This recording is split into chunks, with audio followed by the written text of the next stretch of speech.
Obrigado, Rabelo. É uma honra estar aqui com uma fé tão distinta. Obrigado, Leonardo, Valmir, Marcos Pimenta, pelo convite, poder estar falando de um tema aqui que não vai ser um tema muito fácil, é um tema árduo, né? Ainda mais com a presença do Dr. Paulo Piscado, grande defensor aí dos interesses da Fazenda, né? Acompanhei várias sustentações orais que ele defende, fica até aborrecido quando não tem provimento lá nos recursos, né? Já fica aborrecido porque ele defende com incidências as razões dele.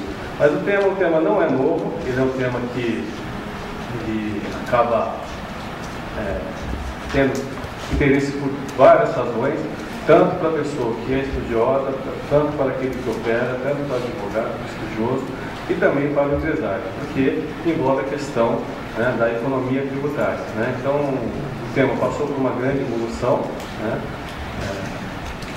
em relação a isso. Aí eu trouxe aqui um pequeno histórico de levantamento de como começou a questão do planejamento tributário.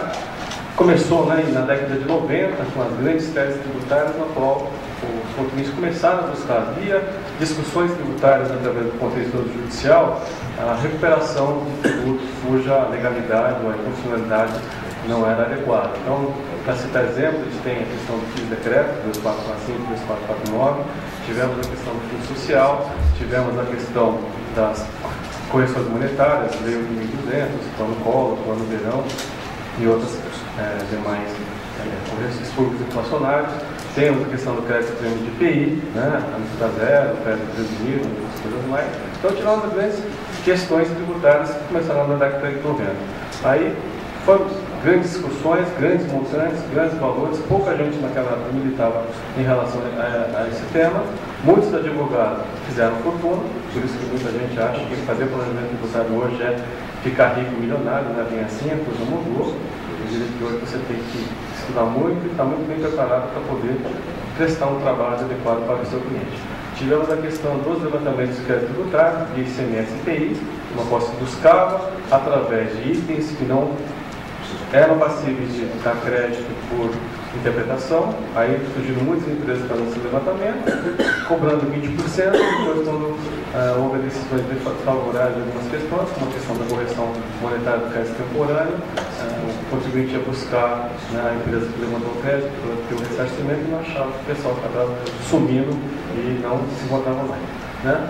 Temos a questão dos produtos bancários, para evitar a questão da retenção na fonte, para grande movimento também que a gente teve, questões de opções flexíveis, multas de ações, das opções de dívida, para qual se visava buscar a questão da não retenção na fonte quando dessas operações.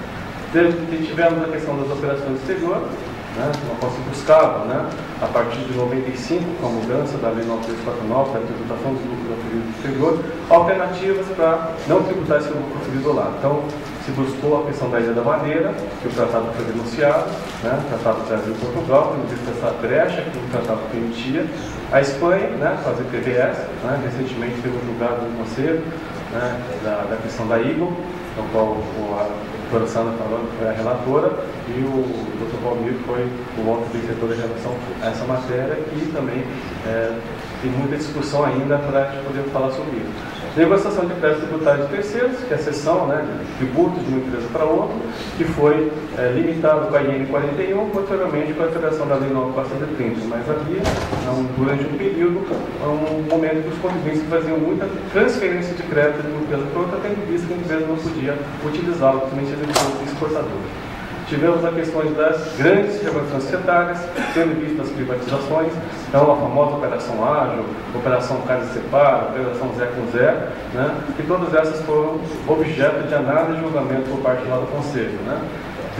Tivemos também um movimento de terceirização, ou seja, muitas empresas, para reduzir a carga tributária via encargos previdenciários e também tentar trazer um benefício para a pessoa física, criaram as famosas pessoas jurídicas, ou a pejotização que a gente fala, né? Então, era muito comum propor para executivos, gerentes ou alguns funcionários de alta remuneração fazer a criação de uma pessoa jurídica para tentar reduzir a carga tributária. Assim como nós vimos muitos artistas, vimos muitos técnicos de futebol, jogadores, também nesse movimento, criando a sua pessoa jurídica, tributando pelo lucro presumido e prestando serviço para, né, a sua fonte pagadora, que era a TV ou era o o clube de futebol. Nesses casos, a gente tem dois casos muito conhecidos pela mídia, pelo mercado, os acordes são públicos, então se me sinto confortável de falar, que é o caso do Filipão e do Ratinho, né, que tiveram dois casos, cada um julgado no conselho e tiveram decisão desfavorável em relação a isso, mas a matéria ainda não está consolidada, tendo em vista que existe ainda alguns casos que podem ir para a Câmara Superior, então estão sob análise para ver se o recurso vai ou não poder ser apreciado na Câmara Superior. E recentemente, vai ser o objeto do tema de amanhã, não vou nem adiantar na questão, a questão do aproveitamento do crédito de insumos via PIS/COFINS, né, que hoje é a bola da vez.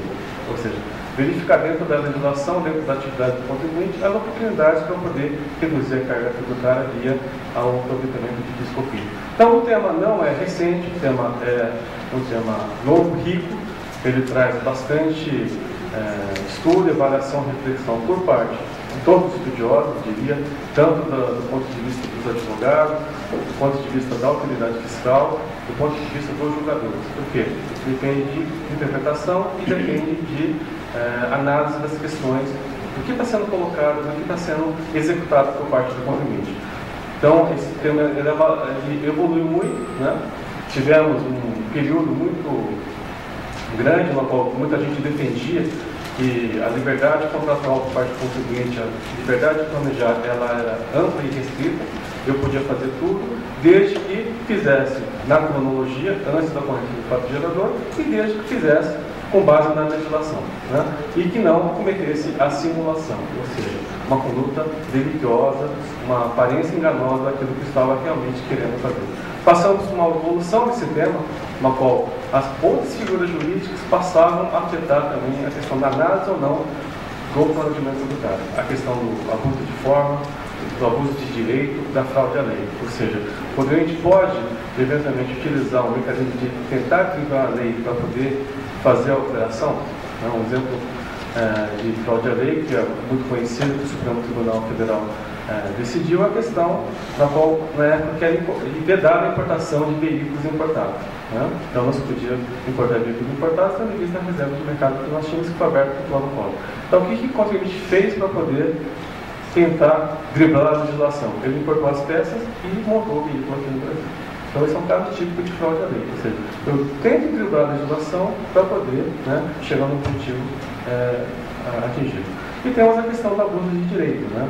Ou seja, eu posso utilizar de maneira inadequada a legislação, a interpretação, e o Supremo também decidiu um caso muito conhecido, que é a questão do contribuinte, sabendo mesmo que ele não tinha condições de recorrer daquela matéria, mesmo assim ele recorreu simplesmente com tudo protelatório, sabendo que não tinha argumento nenhum, não tinha meio jurídico nenhum para fazer isso. Então, essas conceituações acabam também afetando a questão do planejamento. E se a gente for voltar aos conceitos de desenvolver no tema planejamento tributário, ele envolve mais de 30 conceitos. Então, a gente vai ver simulação, evasão fiscal, evasão fiscal, fraude à lei, licitude, legalidade, tipicidade fechada e outros temas que todos eles vão estar abrangendo.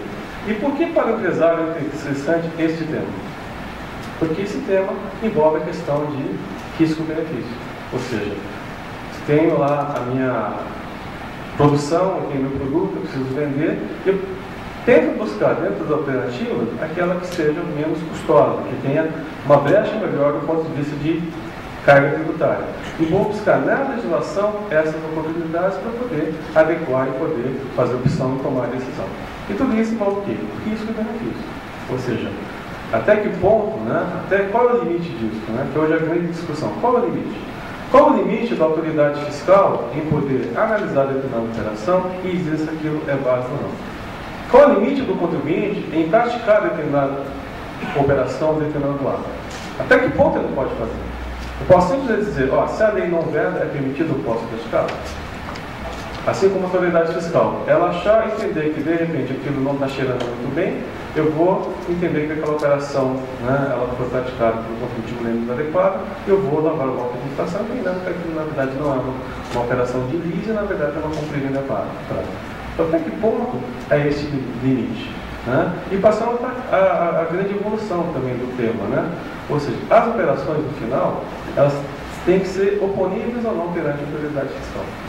Porque no final, quem vai analisar a operação, que vai efetuar o lançamento ou não, ou vai lavar a nota de infração, é a autoridade fiscal. E posteriormente, isso vai ser confirmado ou não pela autoridade julgadora, seja a autoridade julgadora administrativa, através na área federal do CARF, do Conselho Administrativo dos Fiscais, na esfera estadual, pelos seus tribunais, Conselho dos Contribuintes, e se envolver o do CMS e os conselhos municipais. Né?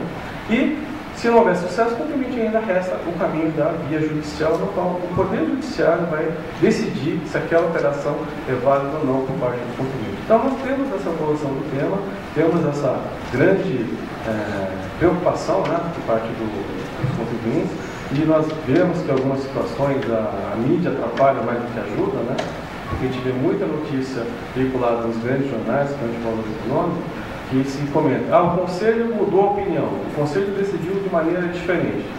Só que convidam pessoas para comentar que são pessoas que não militam no horário e não conhecem o caso. E olha que você vai analisar os acordos, tiver a cuidado de ver os fatos e as provas, e por que o Conselho julgou daquela maneira, você vai ficar que na grande maioria dos casos, o Conselho entende que julgou de maneira adequada, porque o contribuinte não conseguiu provar ou não conseguiu trazer provas, ou fazer a prova necessária para dizer que aquela operação é válida. Ou pior, fez de uma maneira tão descarada, né? Você faz a operação em 3 horas seguidas, uma operação grande, uma operação societária, que envolve 3 ou 4 estados, como é que você vai dizer que aquela operação efetivamente ocorreu? Né? Assim como aqueles casos que o Conselho entendeu que a operação é legítima e válida, você vai analisar os fatos na prova, realmente o contribuinte tinha razão. Né? Eu trouxe até alguns casos para a gente comentar, os mesmos casos, a mesma situação jurídica, na qual temos tanto uma decisão favorável quanto uma decisão desfavorável.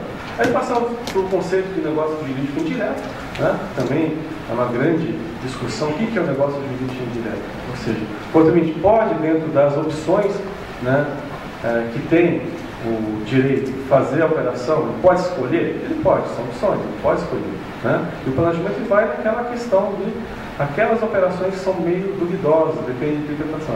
Então, o negócio jurídico indireto, trouxe aqui um exemplo, é aquela questão, o contribuinte quer, ele precisa trocar a frota de veículos. E ele tem a opção, ou ele faz uma compra e venda à vista, ou ele faz uma compra e venda a prazo, ou ele faz uma operação de vista. Ou seja, ele tem 3 figuras jurídicas para atingir o mesmo objetivo, ou seja, fazer a troca do seu veículo. Só que cada uma delas vai ter o quê? Uma consequência tributária. A primeira, vai ter pagamento à vista, um desembolso imediato, consequentemente, o bem vai estar no teu ativo e tem que depreciar, né, a um prazo maior de 5 anos. Se eu fizer a operação de leasing, eu posso depreciar em 24 meses, eu posso amortizar a despesa em 24 meses, ou 36 meses, então eu vou ter um benefício do ponto de vista do imposto de renda. Agora, o fato do contribuinte optar pelo leasing ou pela compra de prazo, há algo de legítimo aí?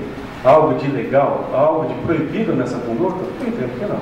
Então, nesse caso, a operação deve ser respeitada e deve ser considerada. Né? Então, isso é a questão do conceito do negócio jurídico direto. E temos a questão do conceito de simulação, que também, toda vez que a gente vai envolver uma análise de uma operação de planejamento tributário e analisar os acordos do Conselho, vamos passar fatalmente pela questão, houve ou não simulação por parte do contribuinte. Por que é fundamental a gente fazer a análise dessa questão? Porque se for caracterizado que houve fraude ou que houve simulação por parte do contribuinte, além da operação ser considerada, ser mantida a auto-infração, deve ser também considerada a questão da multa qualificada, de 150%. E o pior, os administradores, pegando o gancho da doutora Maria Tereza, passam a responder também conjuntamente com a empresa. Além do problema tributário e financeiro, nós temos um problema penal. E sempre falam, né? Quem vai preso não é CNPJ, é CPF. E daí fica o administrador desesperado porque recebe intimação em casa e quem recebe a desempregada é a esposa e quando ele chega em casa é pressionado. O que você fez de errado?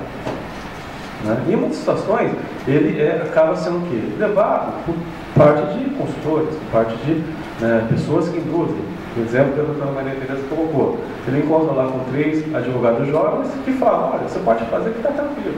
Ele resolve decidir fazer a operação, só que correndo risco. Como é muito comum a gente verificar algumas situações, toda segunda-feira chega o dono da empresa, chama o pessoal do jurídico, o contador e fala, por que eu não estou fazendo isso? Olha, saiu no Valor Econômico, pega lá a matéria de jornal recortadinho falando, olha, o pessoal está fazendo, por que eu não estou fazendo? Aí o advogado fala, depende. Né? Tem risco. Ah, mas você é chato, por que você não faz? Todo mundo está fazendo, por que eu não vou fazer? Né? Então, isso também passa por uma questão de decisão, risco-benefício. Ou seja, para você tomar essa decisão, você tem que estar disposto a correr aquele risco. Né? E pelas consequências também. Né? Então, essa questão que a gente tem que analisar. E a questão da simulação, do ponto de vista tributário, não há conceito. Não há definição ou previsão legal. Tem aonde? No Código Civil, no artigo 167 do Código Civil, que fala que anula o negócio de simulado, mas substituirá aquele que se simulou se válido for na substância da forma. E fala no parágrafo primeiro quais são as hipóteses. Né? Então, qual o conceito fundamental que a gente tem na simulação? É a discordância entre a vontade e a declaração. Ou seja, não basta simplesmente eu fazer um contrato social, ou fazer um contrato, fazer uma escritura de doação, né? Registrar no cartório, só que, na verdade, eu estou fazendo uma operação de cumprimento. Eu gosto de usar muito exemplo, né?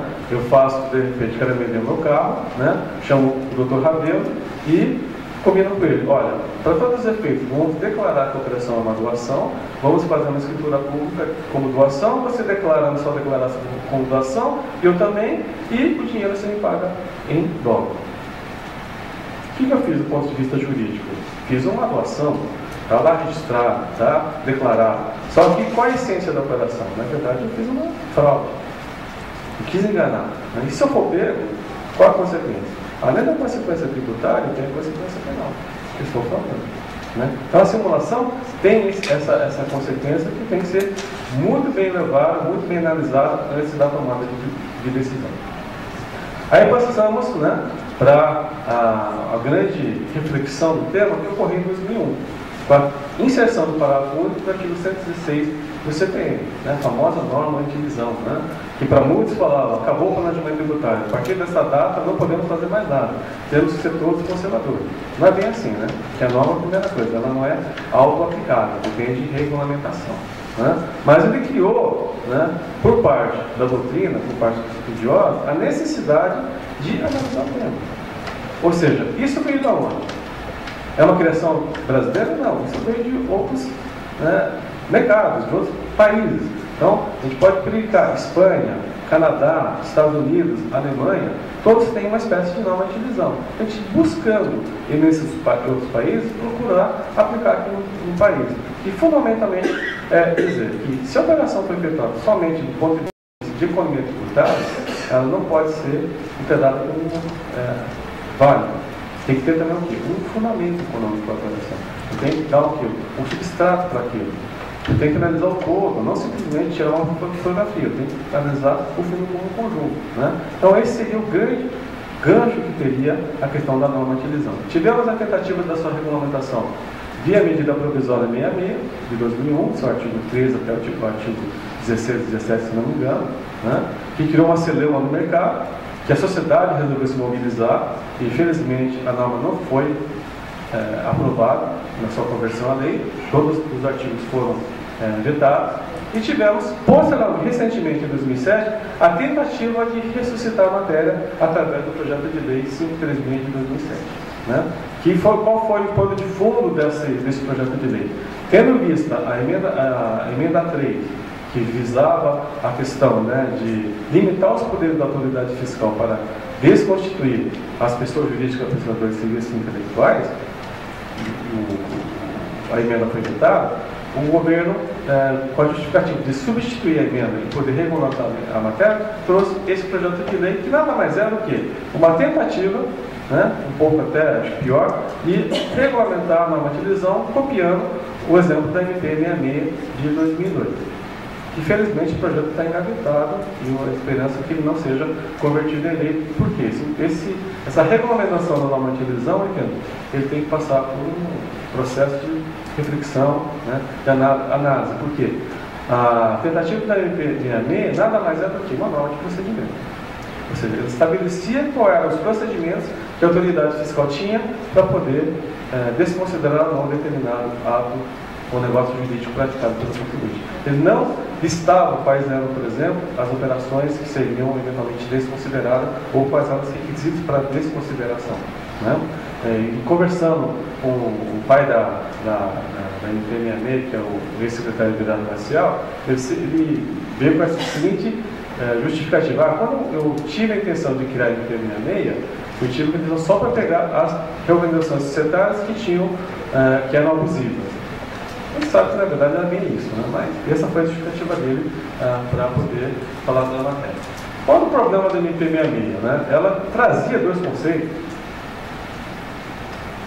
previstos na legislação que eu entendo que são um pouco equivocados em relação ao que a doutrina, a própria jurisprudência falava em relação à matéria. Primeiro, ele entendia que era indicativo de falta de propósito negocial, portanto, dava embasamento para a autoridade fiscal desconsiderar ou desconstituir determinado ato de negócio jurídico, a opção pela forma mais complexa ou mais onerosa entre duas ou mais formas para a prática de determinado ato.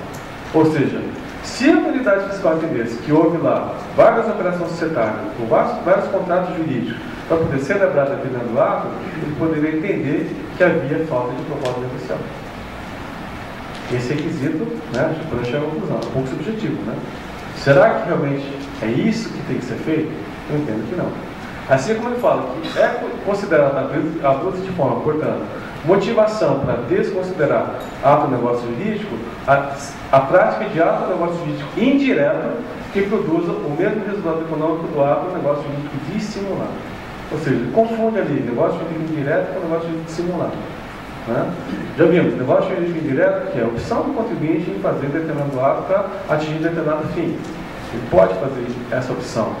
Né? Agora, ato dissimulado, o que é? É aquela meia verdade, aquela meia simulação. Então, também não foi feliz o legislador quando quis, né, conceituar a questão de abuso de posse. Né? Então, mas felizmente isso não foi transformado em lei. Mas no município de São Paulo, nós temos lá uma legislação que rege direitos e deveres do auditor fiscal municipal. Eles repetiram esse conceito lá na legislação municipal e ainda não foi aplicado, mas estamos estudando aí as hipóteses que poderiam estar aplicando essa questão. Né? Aí nós temos essa evolução lá no Conselho em relação, né, às questões referentes ao tema do planejamento tributário. Então, qual seria a visão anterior que eu já adiantei para vocês, né? Que era a adoção do princípio da tipicidade e da estrita legalidade. Ou seja, o que não era proibido era permitido. Portanto, né, tudo aquilo que a legislação não proíbe, o contribuinte podia fazer. Quem são os grandes defensores dessa corrente? Berto Xavier, professor Berto Xavier e Sampaio Góes. O cumprimento dos requisitos legais e formais previstos para o negócio jurídico era suficiente para caracterizar a licitude da operação, ainda que posta a efeito de forma indireta. Ou seja, bastava ter a forma jurídica, bastava ter o contrato social, bastava ter o registro da junta comercial, bastava ter o... E, por fim, o negócio jurídico indireto era sinônimo de planejamento tributário. Então, essa era a fundamentação, né, anterior. E eu lembro que quando comecei a advogar em 92, que eu estou novo assim, essa era a grande discussão que a gente tinha nos escritórios. Ou seja, se a lei moderna, vamos fazer, então vamos procurar montar alguma estrutura ou outra para poder dar uma saída para reduzir a economia de carga tributária. No caso do escritório, atendia muitos bancos, né? Então, vira e mexe, vinha um produto bancário novo, diferente, por parte do pessoal do banco, para a gente poder fazer uma análise, dar um parecer para entender se aquela operação era possível ou não do ponto de vista, né, tributário. E qual era sempre a grande fundamentação? Se não era proibido, era permitido, portanto, a operação pode ser praticada, ser verificada. E a partir de 2004, em 2005, 2001, né, com a norma de divisão, e alguns dizem que foi a partir de 2004, né, e culpam, né, o professor Marco Aurélio Greco, por força disso, por causa do livro dele, e na verdade o livro dele veio abrir a caixa de Pandora, né, como ele mesmo fala, ele veio trazer alguns indicativos, algumas análises, que até então ninguém levava em consideração. E realmente foi uma grande evolução.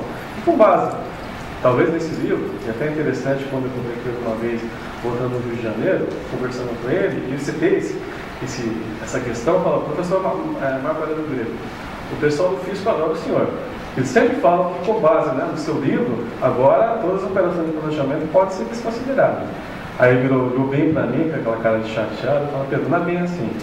O problema é que o pessoal não fala, que tem que ler todas as 300 páginas anteriores para poder chegar na conclusão que eu chego a partir da 301. O físico só aplica, né, o entendimento a partir da página 300, então, ou seja, não pega toda a fundamentação histórica que eu trago para evoluir o tema, inclusive trazendo exemplos de outros países. Mas, infelizmente, acabei ficando rotulado por força disso. Mas acabou trazendo esta evolução interna em relação ao tema que acabou fazendo que todo mundo acabasse estudando com cuidado a questão. Então, a questão atual hoje, né, que a gente pega os julgados do Conselho em relação à matéria, né? O que se busca, né? Busca pelo propósito negocial, sob a ótica da vista tributária, a validade do negócio jurídico vincula-se à licitude do negócio no geral, e não a cada etapa individualmente. Ou seja, eu tenho que analisar o filme como um todo, e não somente uma foto. Ou seja, eu não posso simplesmente pegar aquela cena e já chegar à conclusão. Eu tenho que começar a assistir o filme desde o início até chegar ao final, para entender dentro daquele contexto o que foi praticado pelo contribuinte. Então, eu tenho que analisar o todo, não posso ver somente a ponta do iceberg. Ou seja, somente quando a gente trabalha e analisa operações englobando grupos societários, você tem lá mais de uma ou três ou quatro pessoas jurídicas, eu não posso analisar somente aquela operação isolada. Tem que analisar a operação como um todo para poder chegar a uma conclusão se aquela operação é ou não adequada do ponto de vista tributário. Segundo, a economia de tributo justifica um planejamento contanto que respeitada a finalidade do Instituto de Direito Privado. Ou seja, eu não posso fazer a operação, primeiro, visando a economia tributária, para depois dar uma ocupagem jurídica. Direito tributário é consequência, né? Então, eu tenho que pegar as figuras jurídicas, ver quais são os efeitos tributários dessas figuras jurídicas e decidir aquela que eu pretendo fazer. Terceiro, verificação do cumprimento dos requisitos formais e materiais para a caracterização do negócio declarado. Tem que realmente verificar. Ou seja, existe contrato, o contrato está bem efetuado, a operação foi bem contabilizada por parte do contribuinte, né? O registro está adequado, a nota fiscal está correta. Por que a gente verifica em muitas situações? Vamos pegar aqueles casos de desconsideração de pessoa jurídica, né? O caso do Filipão, atingido de algum artista de televisão. Em algumas situações, a nota fiscal emitida deixa claro lá que o serviço foi prestado por fulano de tal. Não que o serviço foi prestado pela pessoa jurídica decorrente do contrato XYZ. Ou seja, a prova acaba entregando o contribuinte, né? Ou pegar uma operação de regulamentação societária, aquela questão de transferir a atividade do lucro real e parte do lucro presumido. Aí você vai analisar o caso concreto, a empresa está na mesma sede, os mesmos funcionários, né? Os mesmos sócios, os mesmos administradores, e o faturamento é incompatível com, né, a receita da empresa. Ou seja, 70% a 80% do faturamento da empresa do lucro real é transferido para a empresa do lucro presumido. Então, ou seja, cadê a razoabilidade e a proporcionalidade em relação, né, à operação ou outra? Então, a gente verifica que nesses casos, o contribuinte acaba peca na implementação e execução do planejamento. Quarto, o negócio jurídico indireto continua sendo sinônimo do planejamento tributário desde que as partes de segmento foram feitas de cada um dos negócios praticados, substância econômica do negócio. Ou seja, né, sempre costumo falar, o que é o planejamento tributário? É que nem você fazer a roupa do alfaiate. Ou seja, o meu paletó, com certeza, não serve para o protocolo. Vai ficar uma coisa meio esquisita, né? A minha calça, principalmente, vai virar uma bermuda para ele, né? Porque o tamanho dele é o meu tamanho. Ou seja, então, o planejamento tributário é você que vestir a roupa de acordo com o tamanho do contribuinte. De acordo com a operação. Você tem que estar sob medida. Não pode ficar sobrando. Porque se sobrar, alguma coisa não está correta. E o que acaba acontecendo em muitas situações? O contribuinte, o empresário, na fã de querer fazer a operação rapidamente, visando somente a economia, acaba ultrapassando, acaba superando, né, as formalidades na implementação. E isso acaba fazendo prova contra ele. Né? Ou pior, quando é fiscalizado e é intimado para prestar esclarecimento, trazer a prova, não traz a prova. O esconde, porque tem medo. E se for pego, né, eu vou ser autuado. E essa falta de preparo de atendimento de fiscalização faz em muitos casos que a operação seja desconsiderada. Agora, o que a gente vai trabalhar, passando agora da teoria e passar um pouco mais para a prática, às vezes que depois do almoço, o pessoal geralmente, né, fica um pouquinho cansado. Muito desse desafio. Certo. Vamos analisar algumas operações que ficaram famosas em julgamentos do Conselho de Contribuintes e foram objeto de matéria no valor econômico, os acordos são públicos, então você entrar no site do Conselho, é possível qualquer um de nós pegar o acordo, analisar o relatório do bloco. Primeiro é a famosa operação ágil ou casa e separa, né? Na qual a gente tem a empresa X, que é uma empresa SA, que tem como acionista a pessoa física C&D ou pessoa jurídica C&D e resolve emitir ações. Uma empresa B resolve adquirir essas ações por valor superior ao preço de emissão. Essa diferença entre o preço de emissão e o valor pago é considerada reserva de ágio, portanto, é contabilizado na empresa que emitiu ações como reserva de ágio. Reserva de ágio, essa não tributada por força do artigo 442 do Regulamento de Disposto de Renda, portanto, há uma previsão expressa para essa não tributação, tendo em vista que ela foi criada para estimular a emissão de ações, a emissão de mercados de capitais, e, posteriormente, a empresa SA efetua uma cisão ou um resgate de ações, onde o acionista C&D sai da sociedade como serviço. Do ponto de vista jurídico, analisando a operação passo a passo, né, ela é uma operação societária, prevista na legislação societária, lei das SAs e prevista no ordenamento jurídico, que há a brecha e não tributação da reserva de ágio. Então, do ponto de vista jurídico, a operação ela seria válida, não teria problema nenhum em implementar. Agora, qual é o problema das operações que foram analisadas pelo Conselho? Então, a gente tem esse primeiro caso aqui, o relator, né, é o nosso grande aqui, o Dr. Valmir Sandro, é uma operação ágil, o caso separa. Uma acordo de novembro de 2004, na qual a empresa Sonai queria comprar a participação societária da empresa chamada Mufatão, que também era uma rede de supermercado. Então, ela fez a operação ágil, como eu descrevi para vocês anteriormente, né? Só que foi objeto de votação, foi objeto de questionamento por parte das autoridades fiscais. E o Conselho entendeu que essa operação ela não tinha fundamento para ter validade de subsistir. Por que chegou nessa conclusão? Primeiro, fator tempo. A operação foi realizada em questão de hora. Ou seja, analisando os fatos, analisando as provas dos autos e o relatório, o que você verifica? Que o contribuinte começou a operação às 9 horas da manhã, fez a emissão de ações, às 10 horas da manhã fez uma cisão, e às 11 horas da manhã fez uma incorporação do investimento para poder transformar o ágio em despesa dedutível. Sendo que as assembleias eram todas realizadas em estados diferentes. Ou seja, em 2 horas eles conseguiram fazer a operação rapidamente. Então, o fator tempo foi um fator preponderante para poder fazer o convencimento dos jogadores. Com base nisso, qual foi o entendimento? E o outro detalhe, que também acabou não prejudicando o contribuinte, mas fazendo prova a favor da autoridade lançadora. Havia um contrato firmado entre as partes, onde demonstrava a real intenção das partes em efetuar o cumprimento da participação societária. Então, havia um instrumento particular, documento de intenção entre as partes, dizendo que havia, na verdade, a questão de fazer uma cumprimento. Então, isso aqui acaba acompanhando. Mas você vai dizer que isso é uma operação societária. Junto com isso, o fator tempo. Então, aí a autoridade fiscal havia aplicado a multa, né, de 150%, ocorreu, na verdade, uma simulação, fundamentando na falta de propósito negocial, que houve uma distorção da finalidade do Instituto de Direito Privado para decidir o fato do gerador e a manutenção da multa qualificada de 150%. Né? Ou seja, vou analisar a operação antes. Isoladamente, ela é permitida pelo ordenamento jurídico. Qual o problema? É a implementação, é a execução. Querer fazer a coisa muito rápida, querer fazer a coisa, né, atropelada, né, você corre o risco de ser caracterizado como simulação. Então, esse foi o fundamento deste caso.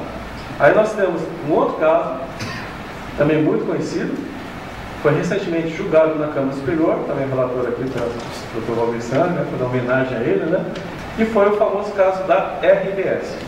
Também, né, foi a operação ágil, na qual foi emitida ações, preço de emissão, reserva de ágio, e depois foi feita uma cisão da sociedade, na qual o sócio acabou não saindo.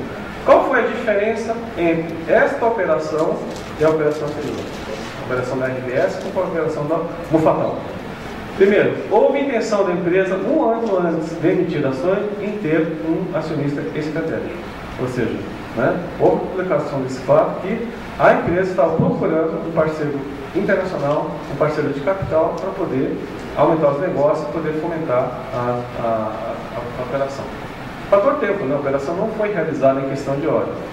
Na verdade, entre a separação e entre o ingresso dos acionistas, houve uma diferença de 4 meses. Terceiro, havia um acordo de acionistas firmado entre as partes onde havia a intenção do acionista em permanecer na sociedade. Então, foi firmado um acordo de acionistas, claro, no qual os acionistas originais e o novo acionista, no caso era a Telefônica, ele tinha a intenção de permanecer na sociedade. Só haveria separação se houvesse uma discórdia muito grande entre eles depois de um determinado tempo, o que acabou ocorrendo. E a rescisão do acordo de acionistas foi efetuada posteriormente ao ingresso do novo acionista. E, por fim, não foi comprovada simulação nessa operação. Então, a decisão não foi unânime, foi 6-2, e na Câmara Superior também não foi unânime, né? Foi por maioria. Então, esse é um caso também que foi julgado no Conselho. O que eu quis trazer para vocês? Demonstrar que, às vezes, a mesma operação, ela pode ter julgamento diferenciado. O que vai mudar de um caso para o outro? É a prova. É a fundamentação, é a maneira como uma coisa é estruturada, né? Então, a hora que a gente vai analisar os casos do conselho, do julgamento, a gente não pode simplesmente analisar de uma maneira genérica. Eu não posso nivelar todo mundo na mesma linha. Eu tenho que analisar o caso, o fato. E nós, como julgadores, nós temos essa responsabilidade, essa preocupação, né? E a gente vê autos de infração muito mal elaborados, muito mal fundamentados, que não tem por que subsistir. Assim como a gente tem muita defesa administrativa, muito recurso, mal preparado. E, às vezes o advogado perde 50 laudos para ficar discutindo tese e não vai no fato que é mais importante. E gasta lá 5 laudos e não consegue comprovar. Né?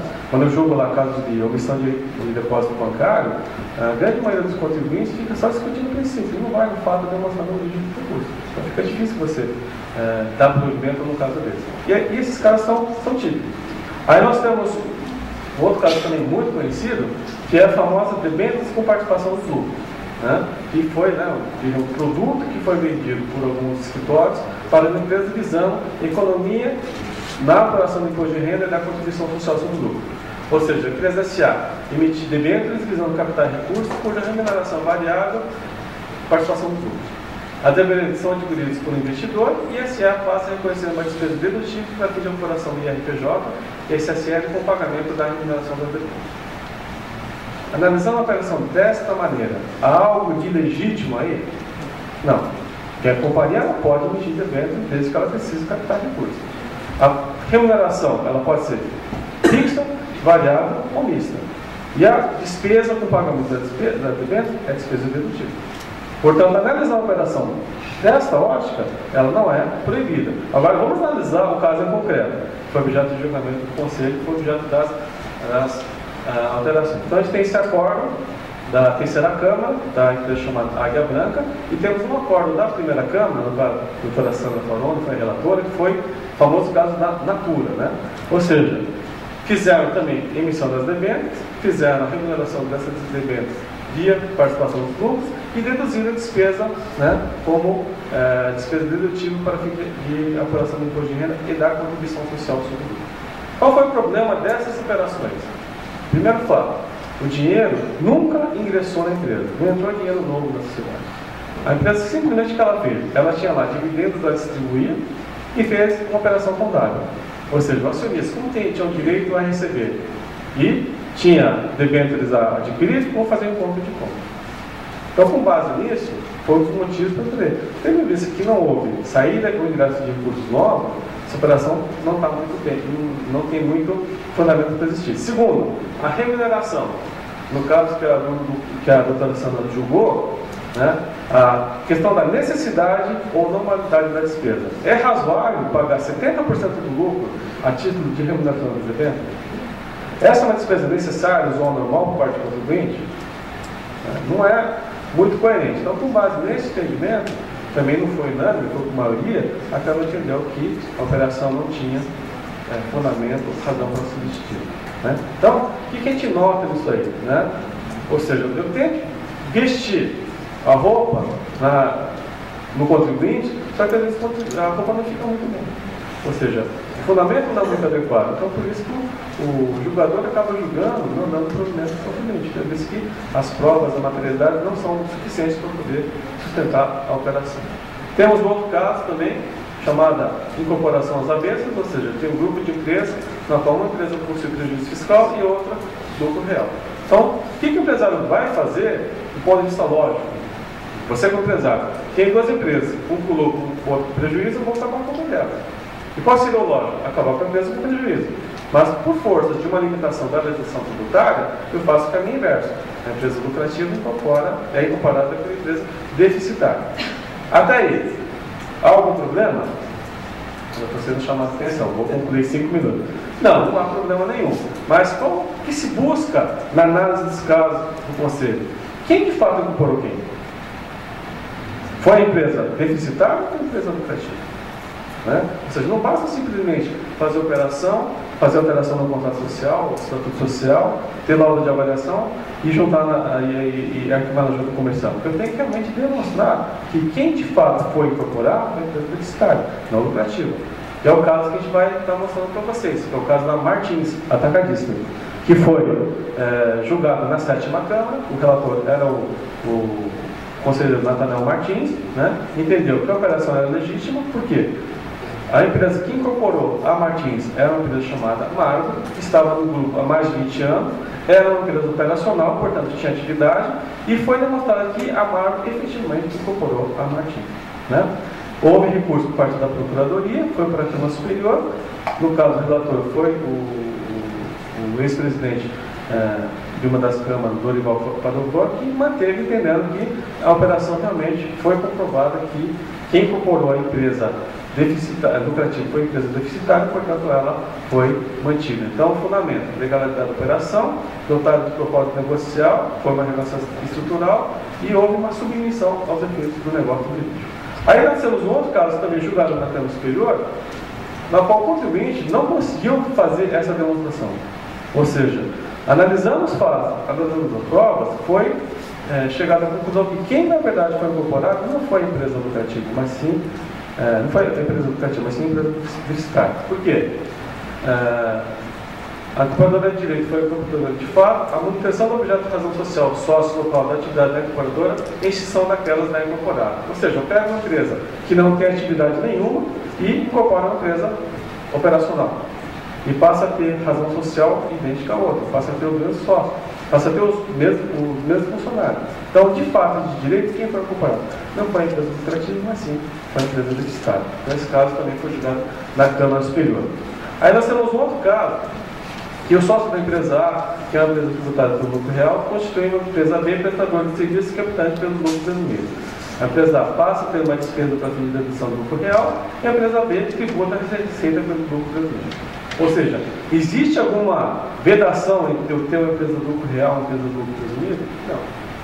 Existe alguma vedação de fazer a operação dessa maneira? Em tese, não. Mas qual o problema, né, deste caso que foi julgado no Conselho, também na primeira Câmara, que o relator foi o doutor Lima Júnior, né?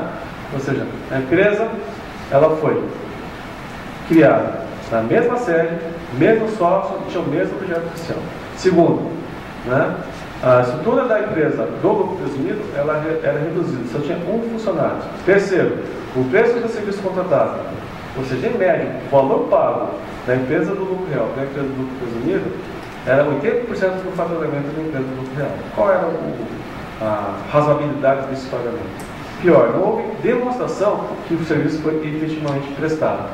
Falta de propósito negocial, a única finalidade era a diminuição da carga tributária.